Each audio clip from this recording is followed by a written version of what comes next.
There is an elderly statesman in our country that have contributed his quarter to this great country. In a good shape, in a good, healthy shape, looks strong. But I see an old sickness that he has overcome coming back. And very soon he will bid the country farewell. And for me, it's a great loss. I pray that God extend his life. But I saw that in my vision 2 days ago, and I was worried. Nigeria is a project in the hands of God. God will keep this country.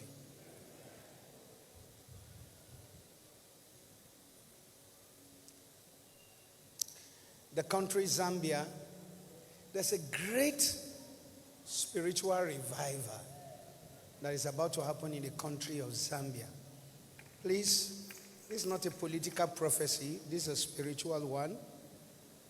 I saw a revival that will hit the churches in Zambia for good. For good.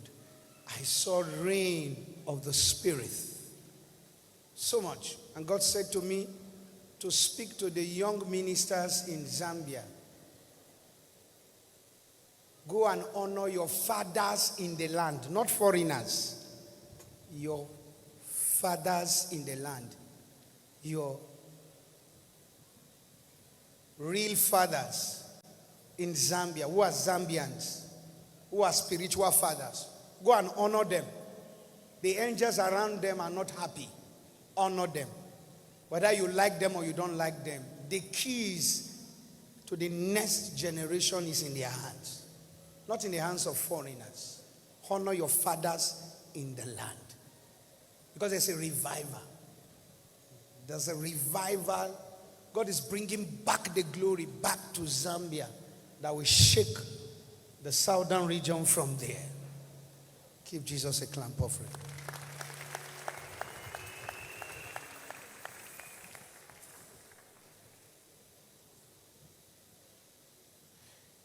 The nation of Togo need more prayer. There's something I see coming. I cannot just say it the way I'm saying it. But Togo need prayer. We're going to be praying for that country. By next week, I will talk more on that. That country need prayer. So that we don't get a peaceful nation going into an unrest because of the plot to cause a strong one. What I see, let me just leave it that way. Just for us to pray. It's not too good. Because when things fall apart, the center might not be able to hold. So that country needs prayer. I've been talking about South Sudan, about the number one president there, that he needs prayer. The issue is not about election. The issue is about staying alive to see the next phase of the other regime. So, my advice to the great president, if God helps you, just look for somebody to transfer the baton to. Go and take care of yourself. It's only a living that can rule a country. Your body needs an attention. 4 times in my revelation, what I saw. A great man, you're a great president, you have done your best to hold the country together. People might talk against you, but they don't know what you see from the position of leadership. But you see, your flesh is tired. You are not longer the same person that took over power. I'm not saying this because I have a privileged information. I'm saying this because 4 times the Lord has taken me to see you and see your conditions. And it's not palatable. Your flesh needs to rest. You need care. You're a man with long life. But the situation and the complication of your country now, it's not good for your health. You don't need to be dragged into this. Your flesh is going down. I plead with you. for the next generation as God will lead you in your own wisdom. You can be the father of the nation while you take the back seat, and you can control from there and give your advice. It's only the living. You have labored. You need to enjoy all this labor. You don't need another person. Dead body doesn't rule country. God will help you. Give Jesus a clap offering.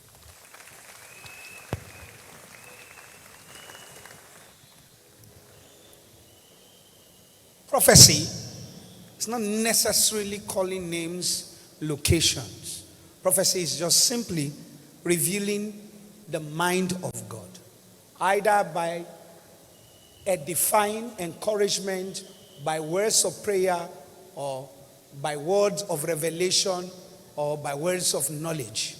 Whatever it is, once a prophet walks to you, even just touching you, that's enough prophetic for that day. The issue is not wanting a prophet to say what is in your mind. Once a prophet is predictable, say, this is what is worrying me. That's what the prophet will say. That makes it prophecy. Sometimes a prophet will come to you and not say what you want him to say. That is when God is speaking to you. Because what you think is your problem is not really your problem. It's what the prophet of God speaks. That's your Church info, the voice of the church, proclaiming the gospel, the power of his word. Together in spirit and faith we rejoice, united forever. We lift up our voice.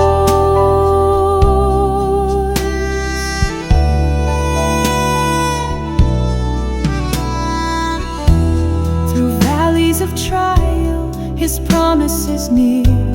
His spirit will guide us, his love cast out fear. With hands joined in worship, with hearts full of grace, we carry his light to each nation.